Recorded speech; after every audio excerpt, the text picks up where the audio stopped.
What's going on, everybody? Welcome back to the Bright Pinstripes, episode 16. And last time we were here, there was a lot going on. Yankees were not as, how do I say this? Not as good as they were, but or at least as they have been. But now they've stepped it up, and it looks like this team might have just turned the corner and started to look like the team that we expected them to be. Now, last time we spoke, the Yankees were playing the Athletics, and they beat them 11-3. That was on May 10th. It is May 22nd. So let's get into the recap. So, the next day, Yankees would go on to lose to the Rays 8-2, then beat the Rays 6-5, and then beat them the next day 9-8, and then drop the last game of the series 8-7. They would then go on to face Toronto, where they took 3 games out of a 4-game series, winning the first 2 at a score of 7-4 and then 6-3. They would then drop a game where they were tied all game, and they would eventually lose in extras 3-0. And then they would win the last game of the series to take 3 out of 4 of Toronto by a score of 4-2. They would then go on to face the Reds this past weekend, where they had a successful road trip, and they won the first game 6-2, won the next 7-4, and then closed it out with a 4-1 victory without one Mr. Aaron Judge. Now, a couple things to talk about. One, the Germán suspension. Everyone was talking about it, and we got to talk about it. Germán obviously had some sort of substance on his when he was pitching. You know, the claim that it was rosin, I don't think anyone's going to say it's rosin. It's Domingo Germán. He has been caught with this stuff before. I mean, he was the main culprit when Max Scherzer got suspended. It was like, oh, wait, what about Germán? He was, he didn't get ejected. He just got a warning. And I think with this, it was like, you got your warning, now it's time to get out. Obviously, then that same game was when Judge had got caught peeking over at the first baseman coach, and a lot of people were like, oh, he's cheating. But the way he looked, he was looking all the way to the right, and so his claim was that, oh, I was just looking at the dugout. And I believe that, because he was looking all the way to the right. If he wanted to look at the first base coach, he wouldn't have looked all the way to the right. He would actually have to kind of, I don't know what the position would be, but like, he wouldn't have been looking all the way right. But then the manager was saying, oh, he was pretty much saying he stole our signs, but then said, oh yeah, our pitcher was tipping pitches, which contradicts himself. So it was just a weird event overall, but that wouldn't stop Aaron Judge, as he would go on to hit 7 home runs in 7 games. Aaron Judge is back. I said the last time we spoke that he would start off cold, and that he did with Tampa, and then he immediately changed that entire situation around, and now has been one of the hottest players on the team, like we expected. I mean, it's Aaron Judge, MVP of the league. That's what you expect your star player to do. Now, also what I wanted to talk about was Severino. Severino comes back yesterday and absolutely just was phenomenal for the context in this situation. Obviously, just coming off of injury, the lat strain, and not pitching, he only gave up 1 run that entire game. 1 run. You might say, well, he didn't even get out of the 5th inning, right? But the guy just came back from injury, so it's like, you take that, you take what you can get. And for what we saw yesterday from Severino, which I don't know if many people saw it because it was on Peacock. That's a another situation. But from what Severino did yesterday, and for, being out, at the start of the season, you take that and you say, hey, there might be, I don't even know there might be brighter days ahead, for a lack of words. Now, obviously, he doesn't get the win. The win goes to Abreu yesterday, which kind of sucks, but Severino did his job. Now, if you look at the box score here, Severino went 4 2/3. He only gave up 4 hits, gave up 1 run, had a walk, and 5 Ks, putting his ERA at 1.93. And then you had Abreu come after him, who took the win. Or not Abreu, Cordero came after him, then Abreu, Peralta, and then Holmes, shutting the door. Hopefully Holmes, now we're seeing him kind of turn a quarter. Maybe this is where he solidifies himself as that closer that we saw yesterday. Or not yesterday, last year, at the beginning of the year. Hopefully, but you never know. Now, when it comes to this team right now, this team is 11-for-13 in the last however many games. They were like, it was 11-for-14 actually. It was 11-for-14, and they have the best record right now in the month of May. And I think a lot of it has to do with Aaron Judge. I mean, realistically, the guy was out, the team was struggling, and then he comes back. Obviously, he struggles, then comes back, and in that Toronto series revives himself and shows, hey, I'm still Aaron Judge.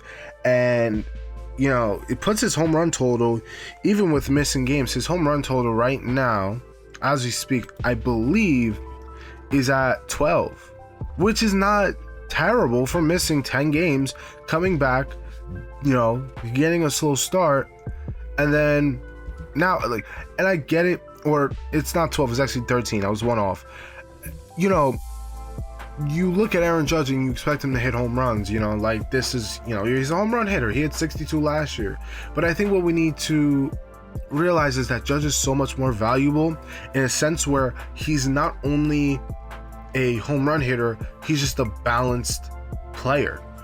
Obviously, he's not a two-way player, so he's not the complete player, complete. But, the second to last game in that Red Series, the second game in the Red Series, Judge went 4 for 4, and he didn't hit a home run in that game. And the team actually did a lot better and was a lot more impressive because they weren't just hitting home runs. They were doing small ball. They were getting guys on base and moving and running. And it just felt more fluent. It felt the offense was more fluent and it moved better.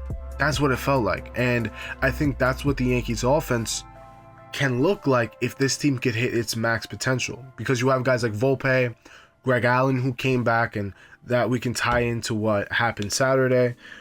You have guys like Torres you have guys like LeMahieu who get on base, who get hits, move guys around. And then you have your heavy hitters like Judge and Rizzo and Stanton, the guys who could hit the ball out the park at any given moment.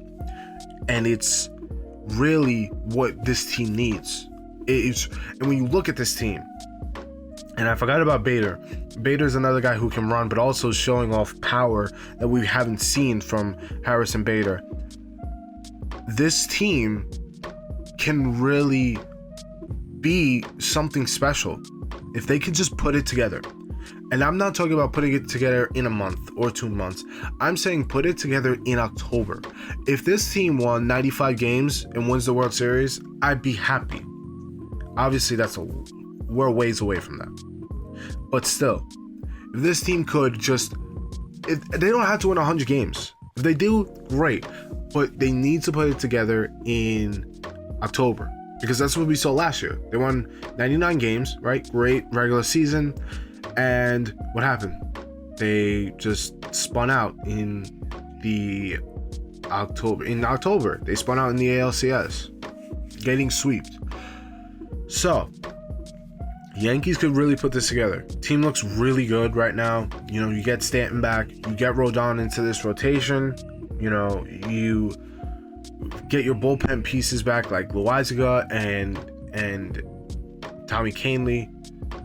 You could put a run together, and it could look good. And even Trevino. Like Trevino, we kind of forget about Trevino as Ben Rover made his first Yankee start and Yankee debut since we got him back in 2022. Kind of forgotten, kind of like a myth, but he looked good.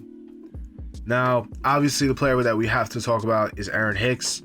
Aaron Hicks is no longer a Yankee, and I already talked about this. It's up on Spotify if you want to listen to it. And you know, Aaron Hicks had to go. I mean, we knew this. He hasn't hit over 250 since 2017, which is surprising to me. I saw that stat today. Man, it is rough for Hicks. Just because you know that you got this contract, you know, which was a fair deal, and you're like, okay, it's time to live up to this, you know, and then it's just struggle after struggle after struggle. And you know, I wish him well. I hope, you know, he has a great rest of his life. He's a rich man. He's not leaving this like a prospect that never panned out. He's leaving this as a guy, you know, he got a $50 million deal, you know, he's got some money, you know, so I think he'll be okay. I think he'll be just fine. And maybe, you know, maybe this isn't the end of his baseball career. Maybe he signs with someone else, you know, maybe he does well somewhere else. That'd be nice for him. But yeah, that's all I had to say. Again, I said everything in a little like 2-minute clip. I put it on Spotify. If you want to listen to it there, it's on Spotify. The Bright Pinstripes, just like the name of this channel. Now, my hot players, my cold players. I'm gonna have 2 hot players. I have no warming up players. I have 2 hot players: Anthony Rizzo and Aaron Judge. Obviously, we know why Aaron Judge. I explained it earlier. But Anthony Rizzo, I've been ignoring, and he's really been hot, and he's really doing well. Rizzo it's not even just home runs, it's also getting on base, moving runners, stuff like that. And I kind of feel bad because I was kind of ignoring him. I was like, oh, this, you know, and you know, I'm going to give him his recognition, even if he's not hot. Anthony Rizzo, these are your flowers. He's been hot, he's been doing his job, he's been doing really well. When it comes to pitchers, warming up, I know he only had 1 game under his belt, but Severino is definitely getting hot. I believe that he is, and I think that, you know, Severino can really be a key piece for this Yankees team when it's all said and done. I think really Severino could be that guy where if he can put it together and show us that he's the ace that we expected him to be, you know, this rotation can be very, very deadly come September, October. When it comes to hot pitchers, I wanna go with Albert Abreu, to be honest. And I know it's a kind of like a weird pick, like Albert Abreu, really, but Albert Abreu, even though he has a 4.24 ERA, has pitched very well recently. As of late, he's pitched very well, and so has guys like Peralta. And maybe, yes, he should be the hot player. Peralta should be the hot pitcher at least, because he has a 1.93 ERA. But I really like the way Albert Abreu is pitching as of late. I know, you know, he's not the best reliever in the bullpen, but he's pitching well, and I like that. You know, maybe he can become a guy that we rely on in the later parts of the year. And it's really because the bullpen is being stretched thin. I don't expect Abreu to stay up here. I think once the guys like Loizaga and Tommy Kahnle come back, I think he's out of this. I think he's out of this rotation. But cold pitchers. When it comes to being cold, you know, I'll go to the hot hitters first, the cold hitters first. Who's cold right now? I'll have to say, unfortunately, I think I'm going to have to go with Volpe, just because I feel like everyone on this team is contributing, but Volpe has been struggling as of late. I think he's getting cold. I don't think he's actually cold, I think he's just getting cold. This team right now is performing so well that you can't really pinpoint anybody, but I think he's getting cold just because he hasn't been hitting as well. He had an RBI double yesterday, so that's a good sign, but he has been struggling as of late after hitting like the 3 home runs in 4 days or something like that. That was like during the Toronto series. I really do like Volpe. I think he's really going to be, I'm not going to say he's going to be the next Derek Jeter, but he could be something special. I think he's going to be, Anthony Volpe. I think he's going to be that guy that, helps lead this team to hopefully multiple championships, at least one, but multiple would be nice. When it comes to cold hitters, I mean, there was no one colder than Aaron Hicks, but he's off the team, and I think really there's no one that you could pinpoint right now, especially pitching wise. You could say Burrito, you could say guys like Cortez has been not so good. And unfortunately, you kind of got to live with that. You don't have to, but, Cortez has proven to be a solid pitcher. I think, it's just getting out the gate. I think eventually once we get into June, July, August, he's going to heat up and we're going to see, hey, that's the Cortez we know. And hopefully that pans out. So, not really anyone you could pinpoint for being cold that's detrimental to the team, This team's doing really well right now. Try to keep it positive, Now, looking ahead, tomorrow we start a series with Baltimore, 3-game series that we really need to take advantage of. And if you don't know why, it's because we are 3rd in this division. Who are we behind? We are behind the Baltimore Orioles. And it would be really crucial right now, at least right now, if we could win this series. Because if we can, you get ahead of Baltimore, you're saying, hey, we're sitting pretty. You have the Padres coming up. They're coming to town. Hopefully we can win on Friday because that's my birthday. Hopefully we can win. If we don't, I will be upset and I will blame I can't blame Aaron Hicks anymore. He's gone. But then Mariners, we go to Seattle for a 3-game series. And then we have a day off in June. The first day of June, we have a day off, and then we go to play the Dodgers. So that's the next time you'll hear from me is June 1st. That will be a Thursday. That's the next time you'll hear me talking about my Yankees, unless something goes on. Hopefully, I'm hoping we could take 2 out of 3 of the Orioles. It would be nice for a sweep. Padres are struggling right now. They just won, I believe they were up 7-0 in their last game on Boston. And unless they lost in dramatic fashion, then I'm assuming they won yesterday.